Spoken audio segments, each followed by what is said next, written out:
When I heard there was an Amber Alert of my kids missing and they're with me and that I'm very dangerous, what I heard on the radio, that's when I went right to Elkhart, and that's when I killed my kids. Nearly a month after Amber Pasztor made this unsettling confession in a jailhouse interview, her attorney is filing an insanity notice.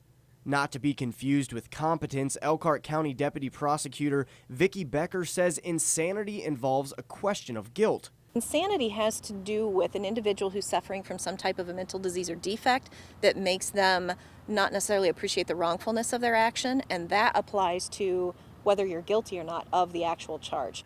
Now that the motion has been filed, Pasztor will undergo evaluation from a forensic psychologist like Dr. Stephen Ross. He says proving insanity can be challenging.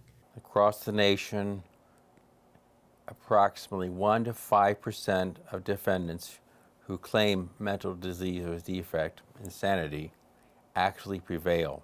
But Ross says even if the person is granted insanity, that doesn't always result in a shorter sentence.